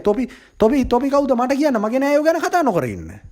මගේ ප්‍රශ්නේ ඒකයි. තොපි පන්සල් වලට ගියාම තොපිලාගේ එක ස්වාමින් වහන්සේ කෙනෙක්වත් නෑනේ ශාත්‍රීය කුලේ. ශාත්‍රීය කුලේ උන් එහෙම එන්නේ නෑ. ඒකයි ශාත්‍රීය කුලේ එකයි ආවේ. ඒ තමයි බුදුවරයා. ඒ ශාත්‍රීය කුලයකට විතරයි ඒක ලබන්න පුළුවන්. මොකද අපි කියන්නේ බුදු රජාණන් වහන්සේ කියලා කියනවා. මං කිව්වා රජ කියලා කියන්නත් එපයි කියලා. ඇයි ඒක තමයි. රජ කුලෙන් එන්නේ ශාත්‍රීය කුලෙන්නේ. මගෙන් ගොඩක් ජනතාව සමහර වෙලාවට කියනවා මම මේවා තියත් තදින් කියන්නේ නැහැ. නමුත් මේක ඊටාත්ම වැදගත් හරියට තේරුම් ගන්න. මම මේ කියන එක මේවා ඊටාත්ම වැදගත්. ඉතින් මේ කාන්තාවගේ තුල මේ ගස්ඨණය ඇති වුණාම වේදනාව නැවතවද? ටක් ගාලාව. ඒ ගස්ඨණය ඇති වෙන්නේ තමුන් කලෙහි ගුණේ මේ ලෝකේ තියෙන ධර්මතාවයක් කියලා එකක්. බුදුවරයා ඒ ධර්මයේ තමයි දකින්නේ. ඒ ධර්මයේ තමයි බුදුහාමුදුරුවෝ දකින්නේ. ජේසුස් වහන්සේ ඇත්ත. එතකොට තමුන්ට සුවය තමුන්ට සැනසීම ලැබෙන තැනට ගරු කළේ නැත්තම් මොකද්ද ඇති වෙන්නේ? එක පාටම තමුන් කඩාගෙන වැටෙන්න පටන් ගන්නවා. මේක තමයි ඇත්ත කතාව. තමුන් වපුරන බීජවල අස්වැන්න නෙවෙයිද ගේන්න වෙන්නේ? අස්වැන්න. අපි හරි දෙයට හරි දේ කියන්න ඕන. හරි තැනට ගරු කරන්න ඕන. හරි දෙයට ඒ කියන්නේ හරි තැනට ඒ කලෙහි ගුණය පෙන්වන්න ඕන. පෙන්වුවේ නැත්නම් අර හයෙන් තමුන් මොන හයද? තමුන් මොන හයද? මේක තමයි ජේසුස් වහන්සේ කියන්නේ. මම මෙච්චර හොඳ කරලා මාව කුරුසෙට ඇන ගැහුවා. කුරුසෙට ඇන ගැහුවා විතරක් නෙවෙයි. මම ඇත්තටම හිටියදත් කියලා ප්‍රශ්න කරනවා. මම ඇත්තටම හිටියදත් කියලා ප්‍රශ්න කරනවා. ඒක තමයි බුදුහාමුදුරුවෝ කිව්වේ. බුදුහාමුදුරුවෝ එන්නේ ජේසුස් වහන්සේට කලින්. බුදුහාමුදුරුවෝ කියනවා කලෙහි ගුණ දන්න මිනිස්සයා හොඳයි. එදා ලෝකේ කලෙහි ගුණ දන්න මිනිස්සයෝ හිටියනම් ජේසුස් වහන්සේ කුරුසෙට ඇන ගහයිද? මගෙන් අහයිද උඹ කාගේ බලයෙන්ද මේවා කරන්නේ? අනේ අපේ හාමුදුරනේ මගේ බලයෙන් නන් නෙවෙයි. නමුත් ජේසුස් වහන්සේගේ බලයෙන්. මං අහනවා ඕගොල්ලෝ කාගේ බලයෙන්ද කාගේ අයිතියෙන්ද බුදු සරණයි කියලා කියන්නේ? ඕගොල්ලෝ කලෙහි ගුණ හොයලාට තිබෙනවද? බුදු සරණයි කියලා කියන්න තව කාටත්? බුදුවරයාට ප්‍රතිවිරුද්ධ දිශාවට යන ගමන් ඕගොල්ලෝ කියනවා බුදු සරණයි. ඕගොල්ලෝ ගාව කලෙහි ගුණය තියෙනවද? අනේ අපේ හාමුදුරනේ අපි කල්පනා කරලා බලමු. අපේ හාමුදුරනේ කියලා කියන්නේ සංඝයා වහන්සේලාට නෙවෙයි. ත්‍රිවිධ රත්නයට සහ ශාසනයට නෙවෙයි. ඕගොල්ලන්ට මේ රටේ ජීවත් වෙන පුරවැසියන්ට ඕගොල්ලන්ට මිසක් ස්වාමීන් වහන්සේලාට නෙවෙයි. ස්වාමීන් වහන්සේලා කියනවා ජනතාවට බුදු සරණයි. ඔව්. මට ඕගොල්ලන්ට කියන්න තියෙන්නේ ජේසුස් පිහිටයි. මගේ ශාස්ත්‍රූන් වහන්සේ, මගේ දෙවියන් වහන්සේ ජේසුස් වහන්සේ. මාව තෝරගන්නේ දෙවියන් වහන්සේ විසින්මයි දේව රාජ්‍යයේ සේවකයෙක් හැටියට. එතෙන්දි නිදහස් ලිබරල් මිනිස්සෙක් හැටියට පංච ඉන්ද්‍රයන් පැත්තක තියලා ජීවසුමක් ගහනවා. බුදු වෙනවද, පච්චක බුදු වෙනවද, රාතන් වහන්සේ වෙනවද, කලේ ගුණ දන්න මිනිස්සෙක් වෙනවද, සක්විති රජ වෙනවද, නැත්තම් දේව රාජ්‍යයේ දරුවෙක් වෙනවද කියන එක. my son කියලා කතා කරේ. මං එතනදී ඩග් ගාලා බාර ගන්නවා දරුවෙක් වෙන එක. මතක තියන්න. එච්චරයි තියෙන්නේ. එහෙනම් දරුවෙක් වෙනවා නම් ජීසස්ගෙන් අහනවා උඹ ඔය කරන්නේ මොකද්ද? මම කරන්නේ මගේ තාත්තගේ දේව රාජ්‍යයේ වැඩ. තමයි මම මේ කරන්නේ. දේව රාජ්‍යයේ දරුවෝ අපි. එහෙනම් දේව රාජ්‍යයේ දරුවෝ නම් අපිට තියනවද නැද්ද? අපිට තියනවා. ඒ කියන්නේ විවස්ථාව තුල අපේ කොන්ස්ටිටියුෂන් එක තුල අපි කළ යුත්තේ මොකද්ද? ජේසුස් වහන්සේ අපේ දෙවියන් වහන්සේ අපිට කියපු එක මොකද්ද? තමුන්ගේ අසල් වාසියට ප්‍රේම කරන්න. තමුන්ගේ සහෝදරයට සමාව දෙන්න. දැක්කද? මම ඕගොල්ලන්ට මේ කියපු එක. මේක ඊ타ත්ම වැදගත්. තමුන් තුල මේ ශක්තියින් මේ සැබෑවින්ම මේවා බාරගත්තාම මතකද මේ ජේසුස් වහන්සේ කියන නම මේ වචනේ ආගමක් නෙවෙයි. ගොඩක් ජනතා මම ඔයගොල්ලන්ට කියලා තිබ්බා බුත්තල දරුවෙක් ගැන. මං ඔක්කොම මිනිස්සු ටික වකුගඩු රෝගීන් ගොඩ දැම්මා. එක දරුවෙක්ව මං සනීප කරන්න යනකොට ඒ දරුවගේ මාමා කෙනෙක් අනුරාධපුරේ ඇවිල්ලා කිව්වා මොකද මේ දරුවා ෆෝන් එක තියෙනකොට මට ජේසු පිහිටයි සර් ජේසු පිහිටයි ડોක්ටර් ජේසු පිහිටයි සර් කියනවා. මූ මේක බලාගෙන ඉඳලා මූ කිව්වා මම උඹලට සල්ලි දෙන්නේ නැහැ. උඹලා මෙයා ගාවට යන්න එපා. ඊට පස්සේ ගියා අනුරාධපුරේ වෙදෙක් ගාවට. වෙදත් මලා දරුවත් මලා අවුරුදු 21යිද කොහෙද දරුවා මිය යනකොට. ඔයගොල්ලෝ මට කියන්නේ. දැන් උගේ මාමා අනුරාධපුරයේ ඉන්නවා මැටි රූප වලටයි, චෛත්‍ය වලටයි, බෝගස් වලටයි පහන් පත්තු කර ඇති උගේ මාමා. නමුත් දරුවගේ ජීවිතයට වගේ කියන්නේ කවුද? මම මේ දරුවව ගොඩ ගන්න යනකොට මේ ගොඩ අරගෙන මේකට සාක්ෂි ඇසින්දුඩු සාක්ෂි හිටපු මිනිස්සු ඉන්නවා. දරුවා මිය ගියා. මොකටද? අර ජේසු පිහිටයි කියන වචනේ කියනවට ඉන්න බැරුණා. මතක තියාගන්න මේ ප්‍රශ්නේ තියෙන්නේ මාත් එක්ක නෙවෙයි. ඒ ප්‍රශ්නේ තියෙන්නේ ජීවේ නැමැති වචනයත් එක්ක. ජීවේ නැමැති වචනයත් එක්කයි මේ ප්‍රශ්නේ තියෙන්නේ. දරුවා මලක් කමන්නේ බුදු සරණයි කියලා. මම කියන්නම්කෝ බුදුහාමුදුරුවෝ දේශනා කරපු එක රැඳෙන්න හෝ කතා කරන්න හෝ ජනගත කරන්න ජීවත් වෙන්න ඕන. ජේසුස් වහන්සේ කියපු එක කරන්න හෝ මේක ක්‍රියාත්මක කරවන්න හෝ මේක ජනගත කරන්න ජීවත් වෙන්න ඕන. මැරිච්ච උන්ට මේක කරන්න බෑ. මැරිච්ච උන් මලා. ඒක තමයි බුදුහාමුදුරුවෝ කිව්වේ මම දේශනා කරන එක පවතින්නේ අවුරුදු 5000යි. බුද්ධ වචනය ගමේ සුනිල් බණ්ඩා පෙරේරා අස්ගිරි නායක ස්වාමීන් වහන්සේ ගලබඩ ඥානේශ්වරන් කිව්වට වැඩක් නෑ. වැඩක් නෑ කියලා. මේක බුදුහාමුදුරන්ගේ ගෞතම බුදුහාමුදුරන්ගේ ශාසනය. එයා කිව්වනම් එයාගේ ශාසනය පවතින්නේ අවුරුදු 5000යි කියලා. උඹලා කවුද බොලව් ඒකට දේවල් එක් කරන්නත් අඩු කරන්නත් තොපි කවුද? පැත්තකට බලයන්. ජේසුස් වහන්සේ කිව්වා මම ජීවමානයි. මම කියන එක නැති වෙන්නේ නෑ. ඇයි නැති වෙන්නේ නැත්තේ? මම ජීවමානයිනේ. මම ජීවතුන් අතර ඉන්නකම් මමගේ කතාව කිය යනවා. ගෞතම බුදුහාමුදුරුවෝ මිය යනවා. පිරිනුවන් පානවා අපි ගාව. දත තියෙනවනේ. දලදා හාමුදුරුවෝ. ඉතින් ඒකින් ඒක නවතින්න එපා. ඒක නතර වෙන්න එපා. මැරිච්ච මිනිසුන්ට බණ කියන්න බෑනේ. මැරිච්ච මිනිසුන්ට සූත්‍ර පටක කියන්න බෑනේ. එතනින් ඒ කතාව ඉවරයි. එහෙනම් ඕගොල්ලෝ ඒකත් අහගත්ත. ඒක ඉතාමත්ම වටිනවා. ඒ වගේම මම දැක්කා රායිනවත කියන්න ඕන කමෙන්ට් සෙක්ෂන් එකේ දරුවෙක් ලියලා තිබ්බා 547යි තියෙන්නේ කියලා ජාතක කතා. මම කිව්වා 555 ජාතකය. එතකොට මම දෙවියන් වහන්සේගෙන් මේක ඇහුවා. දෙවියන් වහන්සේ කිව්වා හරි ප්‍රශ්නයක් නැහැ. ඒත් 6යි තියෙන්නේ කිව්වා. අන්තිමේදී 6 තමයි එන්නේ කියලා. මම ඇහුවා ඒ මොකද්ද කියලා. එතකොට ඊටාම ලස්සන දෙයක් සිදු වෙනවා. සඳමාලි මට මෙසේජ් එකක් දාලා සර් කතා කරන්න පුළුවන්ද කියලා මම අහනවා මොකද්ද. සඳමාලි කියනවා එයාගේ ටෙලිෆෝන් එකට 547ක රීලෝඩ් එකක් වැටිලා. කොහෙන්ද ආවි කියලා දන්නේ නැහැ. ඒ කියන්නේ පැකේජ් එකක් මම මේක දන්නේ නැහැ. නමුත් මම මේ කතාවම ඕගොල්ලන්ට කියන්න ඕන. එදින සඳමාලි කල්පනා කර ඉන්නවා. ගෙදර මට පොල් වගේක් ඕන. මහත්තයා ලංකාවේ පිළිගත්ත කෙනෙක්. අපි එයා ගැන පස්සේ දවසක් කතා කරමු. සඳමාලි කල්පනා කරනවා මට පොල් වගේක් ඕන. නමුත් පොල් නෑ ගෙදර. නමුත් එයා දේවයන් වහන්සේගේ මේ ක්‍රියාව තුළ දේවල් වගේක් කර ඉන්නේ නැද්දී එයාට පොල් හම්බ වෙනවා. පොලුත් හම්බ වෙනවා. එනකොට එයා දෙවියන් වහන්සේට ස්තුති කර එනවා ජේසුස් වහන්සේට. ඒ කියනකොට එයාගේ ෆෝන් එකට 547ක රීලෝඩ් එකක් වැටිලා. ඒක මම කමෙන්ට් සෙක්ෂන් එකේ දරුවෙක් ලියලා තියෙනවා. ජාතක කතා තියෙන්නේ 547යි කියලා. ඒ සඳමාලි මට මේක එවල සර් බලන්නකො මෙන්න මෙහෙම එකක් වෙලා තියෙනවා කියනකොට දෙවියන් වහන්සේ මට කිව්වා ඔය නම්බරේ තුල 6 තියෙනවායි කියලා. දැන් මම බැලුවා දැන් මම මේ නම්බර සාත්‍රය දන්නවා. මොකද 666 කියන්නේ නම්බරයක්. එහෙනම් නම්බර සාත්‍රය තුල දෙවියන් වහන්සේ ඉන්නවා. මම බැලුවා කොහොමද මේක එන්නේ කියලා. මම මුලින්ම මොකද්ද කරේ? 5 ධන 4 ධන 7 එක්කහු කරා. 22යි. දැන් මේක 6ෙන් කරගන්න බෑ. ඊට පස්සේ දෙවියන් වහන්සේ කිව්වා නෑ 6 තියෙනවා කියලා. මම මොකද්ද කරේ? 4යි 7යි එක්කහු කරලා 5ක් අඩු කරා. කීය දෙන්නේ? 6. ඔච්චර තමයි කතාව. 547 පහ පැත්තකින් තියන්.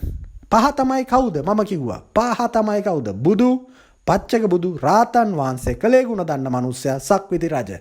මෙන්න පහ. 47 ගන්න. නම්බර 47. නම්බර 47 ගැන කතා කරන ඉතාම ලස්සන වැඩසටහනක් කරන්න වෙනවා. ඒ තමයි මම සෙනසුරාදා රාත්‍රියේදී මම බයිබලයේ අරගෙන බයිබලයේ හරවනකොටම සාම්ස් පොතේ එක තැනකට එනවා. ඒක මොකද්ද කියලා මම දන්නවා. ඒක දෙවියන් වහන්සේ මට දෙන ලද මගේ අනන්‍යතාවය මොකද්ද කියලා පෙන්වන එකක් තමයි සාම්ස් පොතේ පෙන්වන්නේ. ඊට පස්සේ මම මේ වැඩසටහන කරනකොට මට දැන් මේ මෙතන 47 ආපු එකදී මට එකපාරටම මතක් වෙනවා දෙවියන් වහන්සේ මට කිව්වා සාම්ස් පොතේ ගිහිල්ලා සාම්ස් 47 බලන්න කියලා. සාම්ස් 47 ගැන අපි වැඩසටහනක් කරමු. ඒ සාම්ස් 47 තමයි හරියටම තමුන් තුලින් බුදුවරයා, පච්චක බුදු, රාතන් වහන්සේ, කලේ ගුණ දන්න මිනිස්සයා, සක්විති රජ අයින් කරාම මතක තියාගන්න හරියටම සාම්ස් 47 චරිතය මැවෙන්න පටන් ගන්නවා. මතක තියාගන්න. මෙන්න මෙතන තමයි 47 තියෙන්නේ. ඉතින් මේක ඉතාමත්ම ලස්සන වැඩසටහනක් මම ඕගොල්ලන්ට මේ පෙන්නුවේ. ඉතින් ඇයි මම ඒක ඕගොල්ලන්ට පෙන්නුවේ? නමුත් ඒක දෙවියන් වහන්සේ පෙන්නනවා. ඒ කියන්නේ තමුන් දේව රාජ්‍යයේ සේවය කරනකොට දෙවියන් වහන්සේ තමුන්ට පිහිට වෙනවා, පිළිසරණ වෙනවා. දැන් සඳමාලිට මං හිතන්නේ එදා පොල් ගෙඩි 11ක් හම්බ වෙනවා. පොල් ගෙඩි 11ක්. පොල් ගෙඩියක් නැහැ. දෙවියන් වහන්සේ කියනවා දෙවියනේ මට පොල් ඕන. පොල් ගෙඩියක් නැහැ ගෙදර. හවස් වෙනකොට පොල් ගෙඩි 11ක්. 547ක රීලෝඩ් එකක්. ඒ කියන්නේ පැකේජ් එකක් එයා කියලා මට කිව්වේ. නමුත් ඒ පැකේජ් එක තුල 547යි. 547යි. මොකද්ද මේ දෙවියන් වහන්සේ පෙන්වන්න හදන්නේ? මතක තියාගන්න මම පෙන්වන්නම්. දෙවියන් වහන්සේ බයිබලයේ කියනවා මට ඕන නම් මම දිලින්දුවන්ගෙන් අත දරුවන්ගේ මුඛයෙන් කතා කරන්න මට කතා කරන්න ඕන නම් මම මේ ගල් ගෙඩි වලින් කතා කරලා පෙන්වන්නම්. මම තමයි දෙවියන් වහන්සේ. සමහර ජනතාවට හිතෙන්න පුළුවන් මේ මොනවද මේ කියන්නේ පොල් ගෙඩි 11ක් හම්බ වෙනවා මේක ප්‍රාතිහාරයක්ද? ප්‍රාතිහාරයක් කියන්නේ ඒක කෝටි 100ක විතර ලොතරැයියක් ඇදුනා නන්නේ. ඉතින් කෝටි 100ක ලොතරැයියක් ඇදුනා නම් මුලින්ම මතක දැන් මොකද ලොතරැයියක් ඇදෙන්නේ? තමුන්ට උමනා දේවල් ගන්නනේ නැතුව මොකක්ද තමුන් මොනවා ගන්නද? කෝටි 100ක ලොතරැයියක් ඇදුනාන් පස්සේ තමුන් පොල්ද පාන්ද බනිස්ද තමුන් ඒවනේ කන්නේ. ඉතින් සඳමාලිට ඕන උනේ ඒ වෙලාවේ පොල් දෙවියන් වහන්සේ දුන්න පොල්. දෙවියන් වහන්සේ මොකද්ද බයිබලයේ කියන්නේ? Before you ask ඔයා ඉල්ලන්න කලින් වාගේ දේව රාජ්‍යයේ ඉන්න පියාණන් දෙවියන් වහන්සේ දන්නවා තමුන්ට අවශ්‍ය මොකද්ද කියලා. බයිබලයේ කියනවා. සඳමාලිට අවශ්‍ය මොකද්ද? මම ඒක දෙනවා. ඔයාට අවශ්‍ය මොකද්ද? මං ඒක දෙනවා. නිලානිට අවශ්‍ය මොකද්ද? මං ඒක දෙනවා. ලහිරුට අවශ්‍ය මොකද්ද? මං ඒක දෙනවා. ෂෙහන්ට අවශ්‍ය මොකද්ද? මං ඒක දෙනවා. තිලිනිට අවශ්‍ය මොකද්ද? මං ඒක දෙනවා. අමල්ට අවශ්‍ය මොකද්ද? මං ඒක දෙනවා. හසිතට අවශ්‍ය මොකද්ද? හසිතට මං ඒක දෙනවා. මතක තියාගන්න. නමුත් තමුන්ට දෙන්නේ තමුන් දේව රාජ්‍යයේ සේවයට එනවා නම් තමුන් දේව රාජ්‍යයේ දෙවියන් වහන්සේ වෙනුවෙන් ජීවත් වෙනවා නම් දෙනවා. තමුන්ට ජීවිතේ ප්‍රශ්නයක් තියෙනවා නම් තමුන්ගේ ඇඟරි දෙනවා නම් තමුන්ට මානසික සුවේ නැත්තම් තමුන්ට මොනවා හරි ප්‍රශ්නයක් තියෙනවා නම් මම ගාවට එන්න. මම මේක සුව කරලා පෙන්නන්නම්. හැයි මම ජීවමාන දෙවි කෙනෙක්. ඔයගොල්ලෝ යන්නේ මැරිච්ච දොස්තරවරු ගාවටද ජීවමානව ඉන්න දොස්තරවරු ගාවටද? ජීවමානව ඉන්න දොස්තරවරු ගාවට. එහෙනම් ඒ ජීවමානවම ඉන්න එක ડોක්ටර් කෙනෙක් ගාව ලංකාවේ ජීවත් වෙලා ඉන්න එක ડોක්ටර් කෙනෙක් ගැනවත් පොතක් ලියලා තියනවද? පොතක් ලියලා තියනවද? නෑනේ. බයිබලයේ කියන්නේ මොකද්ද? ජීවමාන ඉන්න දෙවි කෙනෙක් ගැන ලියලා තියෙන පොතක්. ඒ පුද්ගලයා ගැන පොතක් ලියලා තින එයා විශ්වාස කරන්නේ නැහැ. නමුත් මැරිච්ච තැන්වල මාස 6කින් ගසුත් පැලවෙන උන් ගැන තමයි විශ්වාසය තියෙන්නේ. කොහමද ඒ කතාව? කොහොමද ඒ කතාව? බලන්න මේක පුදුම කතාවක්. එහෙනම් ඒකත් අහගන්න ගමන් අපි යන් ඊටාම ලස්සන එකක් මට දෙවියන් වහන්සේ පෙන්නන එකක්. මේක බුදුහාමුදුරුවෝ ඊටාම ලස්සනට පැහැදිලි කරනවා. ජේසුස් වහන්සේ ඊට වැඩිය ගැඹුරින් මේක පෙන්නනවා. අපි එහෙනම් මෙහෙම බලමු. බුදුහාමුදුරුවෝ කියනවා ඊටාම ලස්සනට මොකද්ද? බඩගින්නෙන් ඉන්න මිනිස්සුන්ට බණ කියලා වැඩක් නැහැලු. මුලින්ම කන්න දෙන්න ඕනලු. එහෙම නෙවෙයිද? එහෙම තමයි බුදුහාමුදුරුවෝ කියන්නේ. බඩගින්නෙන් ඉන්න මිනිස්සුන්ට බණ කියලා වැඩක් නැහැ. කන්න දීලා ඉන්න ඕනලු මුලින්ම. ජේසුස් වහන්සේ මොකද්ද කරන්නේ? මිනිස්සුන්ව සුව කරාන් පස්සේ කන්න දෙනවා. කරනව නැද්ද? කන්ද උඩදී කරනවා. පාන්ගෙඩි 5යි මිනිස්සු 5000යි. පාන්ගෙඩි 5න් ප්‍රාතිහාරයක් කරලා මිනිස්සු 5000ක් එතන ඉන්නවා. පිරිමි විතරක් 5000ක්. ඔක්කොම එතන 15000ක් 20000ක් ජනතාව ඉන්නවා. ඒ 20000ටම කන්න දෙනවා පාන්ගෙඩි 5න්. මාළුවෝ 3 දෙනයි. හිතා ගන්න පුළුවන් නේ ගේම. නමුත් බුදුහාමුදුරුවෝ කියනවා බඩගින්නෙන් ඉන්න මිනිස්සුන්ට බණ කියලා වැඩක් නැහැ. මුලින්ම කන්න දීලා ඉන්න ඕන කියලා. ඒක අපි එනවා අඟහරුවාදට අරගෙන මේක ඊටාත්ම වැදගත් වැඩසටහනක්. ඔයගොල්ලෝ මං හිතන්නේ පළවෙනි වතාවට මේ වගේ හෙලිදරව්වක් ඇහුවේ මතක තියාගන්න මේක පැයකට කිට්ටුයි. මේ වගේ වැඩසටහනක් කරද්දි මතක තියාගන්න පළවෙනි හෙලිදරව්ව. මේ නම්බර හෙලිදරව්ව ගැන සාමාන්‍යයෙන් ඔයගොල්ලෝ ලෝකේ ගත්තොත් කෙනෙක් මේ වගේ වැඩසටහනක් එක වැඩසටහනක් තුල මේ 6 ගැන මේ විග්‍රහය මේ 5 දෙනා ගැන මේ බුදුවරයා කියන එක ජේසුස් වහන්සේ කියන එක මේවා විවරණ මෙහෙම කවුරුත් කතා කරන්නේ නැහැ. ඕගොල්ලෝ යන්න ඕන සර්මන්ට් එකකට යන්න. පාස්ටර් කෙනෙක් පල්ලියේ මොනවා ඕගොල්ලෝ කල්පනා කරලා බලන්න මේ විදියට මේ මම කතා කරන්නේ මම නෙවෙයි. මේක ආත්මය තුලින් මේක එන්නේ. ඔගොල්ලෝ අහලා තියෙනවද මෙහෙම කතාවක්? මුලින්ම යනවා පල්ලියට විනාඩි 15ක් විතර සින්දු යනවා. ඊට පස්සේ පාස්ටර් ස්ටේජ් එකට ආවිල්ලා විනාඩි 20ක් විතර බයිලා ගහනවා. ඊට පස්සේ ඔයගොල්ලන්ට බොරුවට හලෙලූයා ඔයගොල්ලන්ගේ ඇඟේ යක්කු ඉන්නවා කියලා කියනවා. ඊට පස්සේ එයා යනවා. ඔයගොල්ලෝ මෙහෙම කතාවක්. ජීවය නැමැති කතාව. මෙහෙම ආදර ඒ කියන්නේ උදාහරණ ජීවමාන සිදුවෙන දේවල්. දරුවෙකුට මානසික ආතතියෙන් දරුව පෙළනකොට දරුවගේ ඇඟේ යකාලු. දරුවට යකනේ දරුවට විටමින් B උණතාවයක්. අම්මට කියනවා අම්මගේ සැමියෝ දෙන්න මිය ගිය නිසා ඒ කාන්තාවට කියනවා ඒ කාන්තාවට කරුමෙලු. කාන්තාවගේ ඇඟේ දෝෂයක්ලු. මම ඕගොල්ලන්ගෙන් අහනවා මම ඒ කාන්තාවට ඇත්තටම කියපු එකක් තමයි ඕගොල්ලන්ගේ ගෙදරට කරන්ට් එක වැඩි වුණොත් ඉලෙක්ට්‍රික් බඩු පිච්චෙනවද? එකපාරටම හයි වෝල්ටේජ් එකක් આવොත් ඔයගොල්ලන්ගේ ගෙදර තියෙන විදුලි උපකරණ පිච්චෙන්න පුළුවන්. ලෝ වෝල්ටේජ් එකක් આવොත් අර අපි දකින්නේ ලෝ වෝල්ටේජ් එක එනවා කරන්ට් එක අඩු වෙනවා. එතකොටත් බල්බ් පිච්චෙනවා, අයිස් පෙට්ටි ටීවී පිච්චෙන්න පුළුවන්. පිච්චෙන්න පුළුවන් නේද? පවර් ෆ්ලක්චුවේෂන් එක. එහෙනම් අපි මොකද්ද කරන්න ඕන?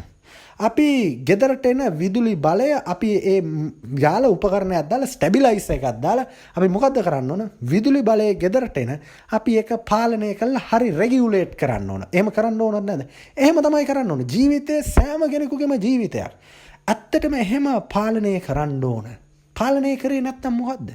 ඊ타මත්ම හිතාගන්න බැරි ප්‍රශ්න ගණනාවකට මුහුණ දෙන්න වෙනවා. ජේසුස් වහන්සේ මේක ඊටාම ලස්සනට බයිබලයේ පෙන්නනවා. දැන් අපි ගත්තොත් අර හක්කේ වේදනාව තියෙන කාන්තාව. මොකද අපි කරේ? ජේසුස් වහන්සේ කියනවා ඕගොල්ලන්ගේ ගෙදරට ඇවිල්ලා ඉන්නවලු බලෙන් ආපු කෙනෙක්. ඕගොල්ලන්ගේ ගෙදරට වෙලා ඉන්නවලු. මේ කතා කරන්නේ තමුන්ගේ ජීවිතයේ දෝෂයක් හරි වේදනාවක් ලෙඩක් දුකක් තමුන්ගේ ජීවිතයට ඇවිල්ලා තිනවා මොකෙක් හරි එකෙක්. ජේසුස් වහන්සේ මොකද්ද කියන්නේ? මම ඇවිල්ලා ඌ එළියට දාන්නම් කියනවා. දැම්මහම ඌ තරහෙන්ලු එළියට යන්නේ. මේ බයිබලයේ මේක තියෙනවා. මූ තරහෙන්ලු එළියට යන්නේ. තරහෙන් එළියට ගිහිල්ලා මූ පාලු කරේ කැරකි ඉන්නවලු. මූ කැරකි ඉන්නවලු. මොට මේ ගේ ඇතුළට වෙන්න. ඊට පස්සේ අර ඕගොල්ලෝ අලුතෙන් ගෙදරට ගත්ත කෙනා සුද්ධ ආත්මය ජේසුස් වහන්සේගේ බලය. එයා ගෙදර ඇවිල්ලා මොකද කරන්නේ? සුද්ධ කරලා ක්ලීන් කරලා තීන්ත ගාලා ගෙදර කැඩිච්ච දේවල් හදලා මොකද අර කුලියට ඉන්න එකන්. ඒ කියන්නේ අර තමුන්ගේ ශරීරයට ඇතුල් වෙලා ඉන්න නොසන්දාල අර මුර්ගයා නැත්තම් අර අවජාතකයා මොකද කරන්නේ? බිත්ති කඩනවා. සමහර මිනිස්සුන්ට කුලියට ගෙවල් දුන්නාම එහෙමනේ බිත්ති කඩනවා, අරවා කරනවා, ගෙවල් ටැප් කඩනවා. අර ඒ වගේ තමයි. මූ මේ ශරීරය තුල මේකට වද දිදී ඉන්නේ. ලෙඩ වෙනවා මිනිස්සු, මානසික ප්‍රශ්න අරවා තියනවා, මේවා තියනවා. ඉතින් දුවනවා පන්සල් ගානේ, දේවාල ගානේ, කෝවිල් ගානේ, පල්ලි ගානේ හැමදැනම දුවනවා. ජේසුස් වහන්සේ එතන නැහැ. එතන කවුරුත් නැහැ. එතන තවත් තොරම්බල්කාරයෝ ඉන්න බොරුකාරයෝ ටික. ඊට පස්සේ ජේසුස් වහන්සේ කියනවා මං ආවම මං අරුව එළියට දානවා. එළියට දාලා මං දැන් ගෙදර සුද්ධ පවිත්‍ර ඔක්කොම කරනවා. ඔක්කොම කළා ගෙදර ලස්සනට තියෙනවා. දැන් අරුව බලාගෙන ඉන්නේ. අරුව තරහෙන් ඉන්නේ. මේක බයිබලයේ තියෙනවා කියවලා බලන්න. අරුව තරහෙන් ඉන්නේ. ඊට පස්සේ ඕගොල්ලන්ට සුවය ලැබුණාම අර හක්ක රිදෙන එක නැති වෙනවාම සුවය ලැබුණාම මොගොල්ලෝ මොකද කරන්නේ? කලෙහි ගුණ දන්නවද? නෑ මම මේ නිකන් විහිළුවට නෙවෙයි මේක සීරියස් දැන් මේ බයිබලයේ දෙනවා. තමුන්ට අමතක වෙනවා ජේසුස් වහන්සේව. තමුන්ට අමතක වෙලා තමුන් දොර අරිනවා. එන්න අලුතෙන් මං කුලියට මේ ගෙදරට එන්න කුලී වැඩකාරයෝ මං හොයනවා. සාම්ස් 47 වෙනවා ඕගොල්ලෝ. සාම්ස් 47 මම පුළුවන් නම් මේ වැඩසටහනේ දාන්නම් සාම්ස් 47. සාම්ස් 47 වෙනවා. බයිබලයේ තියෙන කට්ටිය සාම්ස් 47 කියවන්න. මම අපි අර මේකේ දාන්නම් මේ ඩිස්ක්‍රිප්ෂන් බොක්ස් එකේ ලින්ක් එක දාන්නම් සාම්ස් 47. කියවලා බලන්න. සාම්ස් 47 ගැන කතා කරන්නේ මමත්වයේ ගැන පිරිච්ච අයම් කියන මිනිසෙක් ගැන කතා කරන්නේ. ඌට වැඩිය කවුරුත් දන්නේ නැහැ. ඌට වැඩිය කවුරුත් දන්නේ නැහැ. ඌගේ ගෑනිට වැඩිය කවුරුකවත් දන්නේ නැහැ. ඌගේ මිනිහට වැඩිය කවුරුකවත් දෙයක් දන්නේ නැහැ. ඌගේ පුතාට වැඩිය කවුරුත් දෙයක් දන්නේ නැහැ. ඌගේ ගෑනිට වැඩිය දෙයක් කවුරුත් දන්නේ නැහැ. මේ මමත්වයෙන් මත් වෙලා මේ ලෞකික දැනුමෙන් පරිණතභාවය ලැබපු තිරසනෙක් ගැන තමයි මේ කතා කරන්නේ. නමුත් දෙවියන් වහන්සේ කියන පොඩ්ඩක් හිටපන් මන් තොට දෙන්නම් දැනෙන්න. ඒක තමයි සාම්ස් 47 තියෙන්නේ. කියවලා බලන්න. මට දෙවියන් වහන්සේ කිව්වා මේ වැඩසටහන කරනකොට. ඒක තමයි මම ඊයේ ඔයා ගැන කිව්වේ. දැන් ඔයා දන්නවා 547 අර 47 කියන්නේ මොන වගේ එකෙක් ගැනද කියලා. අර පහ මේ සමාජයෙන් අයින් කරාන් පස්සේ මේ සමාජයේ ඉන්න අනිත් අයියලා ටික කයි වගේද කියලා හිතා ගන්න පුළුවන්. සාම්ස් 47 කියන්නේ ඒකයි. ඒකයි මම ඕගොල්ලන්ට කිව්වේ මේ ලෝකේ චරිත කිහිපයයි තියෙන්නේ. 555 කියලා මම කියන්නේ. නමුත් 547 ඇතුළත මම මගේ වැඩසටහන් දෙනවා කියවලා බලන්න. ඊට පස්සේ ජේසුස් වහන්සේ කියනවා අරුව එළියට දැම්මයන් පස්සේ දාලා දැන් ඕගොල්ලෝ දොර ඇරලා කිව්වහම ඕන එකෙකුට වරෙන් කියලා. බයිබලයේ තියෙනවා ඌ ගෙදරට නිකන් එන්නේ නැහැ. ඊට පස්සේ ඌ තවත් පාලු කරේ ඉන්න ඌට වැඩිය හපන් තවත් ආත්ම 7ක් අරගෙන තමයිලු එන්නේ තමුන්ගේ ශරීරය තුලට. ඇවිල්ලා දෙන එක දෙනවා බඩ යන්නම. ඒක තමයි තමුන්ගේ ලෙඩක්. ආයි වැඩියෙන් වදින්නේ තමුන්ට හිරිප් gadu පිපෙන්න තමුන්ට නිකන් එලව මෙලව පේන්න ප්‍රශ්නේ එන්නේ ඒකයි. මතක තියාගන්න දෙවියන් වහන්සේව බාර ගන්නොත් ඒක එහෙමයි. තමුන් දෙවියන් වහන්සේ බාරගත්තේ නැත්තම් තමුන් දොර අරිනවා කාටද? යක්ෂයාට. එච්චරයි මේකේ තියෙන්නේ. යක්ෂයාට දොර අරින්නේ. එච්චරයි. කලෙහි ගුණ දන්නෝ නම් තමුන් දොර අරිනවා දෙවියන් වහන්සේට. එච්චරයි බුදුහාමුදුරුවෝ කිව්වේ. ඔයා බුදුවරයෙක් නෙවෙයිනේ. එහෙනම් කට වහගෙන පැත්තකට වෙන්න. ඔයා පච්චක බුදුද? නෑනේ පැත්තකට වෙන්න. ඔයා රාතන් වහන්සේ කෙනෙක්ද? නෑනේ පැත්තකට වෙන්න. ඔයාට වෙන්න පුළුවන් එකම එක කෙනයි. ඒ තමයි කලෙහි ගුණ වඩවා ගන්න පුළුවන් ද ඔයාට. කලෙහි ගුණ වාගාව තියෙනවා නම් ඔයාට උපස්ථාන වෙච්ච කෙනාට ඔයා දොර අරිනවා. කාටද දොර අරින්නේ? ඔයගොල්ලන්ට උපස්ථාන වෙන්න මේ ලෝකේ කෙනෙක් ඉන්නවා. කවුද? ඒ තමයි ජීවමාන ජේසුස් වහන්සේ. ජීවමාන ජේසුස් වහන්සේ කියනවා මම කොතනද? මගේ සේවකයා එතන. එහෙනම් මගේ සේවකයා කොතනද? මම එතන. මම එනවා උඹලගේ ගෙදර. මං එනවා උඹලගේ ගෙදර.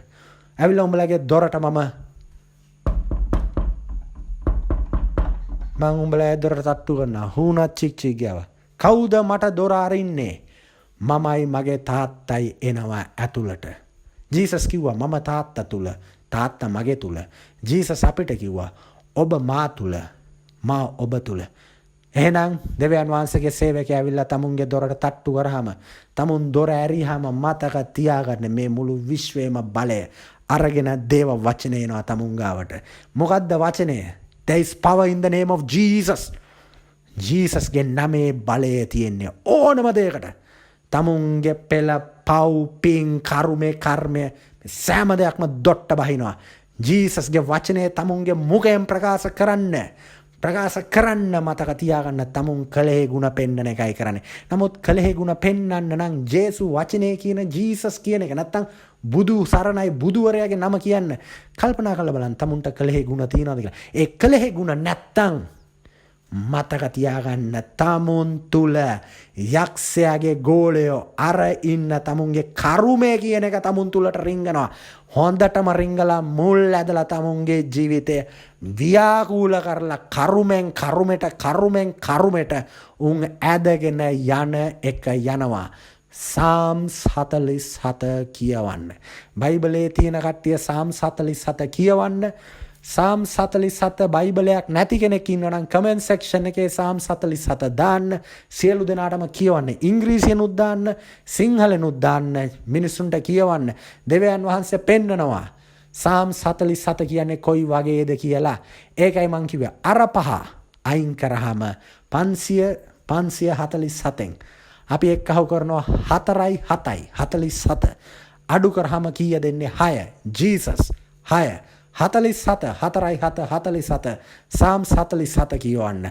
547 පහ අපි ගලවලා ගන්නවා නම්බරයක් හැටියට. පහ තමයි මොනවද? බුදු, පච්චක බුදු, රාතන් වහන්සේ, කලෙහි ගුණ දන්න මිනිසා, මිනිස්සයා, සක්විති රජ. මතක තියාගන්න මේක ඉතාමත්ම ගැඹුරු හෙළිදරව්වක්. දේව රාජ්‍යයේ සතුටු වෙන්න ඕන. ජීසස් අපි එක්ක ජීවමානව ඉන්නවා. දෙවියන් වහන්සේගේ මිනිස්සයාද මේ ලොව මතු පිට ඇවිදිනවා දේව වචනේ අරන්. ඔයගොල්ලෝ කල්පනා කරලා බලන්න මේ වගේ විවරණ කොහෙද? ඇත්තටම මූට පිස්සු නම් මූ රියල් පිස්සෙක් නේ.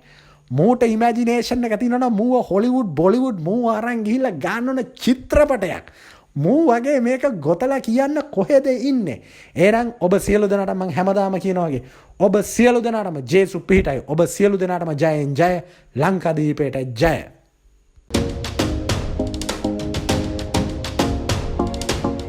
සමාජයේ ව්‍යුහය දිශානතිය සහ සමාජයේ අරමුණ වෙනස් කරන ආන්දෝලනාත්මක හෙළිදරව්ව ඵලය ශ්‍රී ලංකාවේ මතභේදාත්මකම ආධ්‍යාත්මික මිනිසාගේ ඇසින්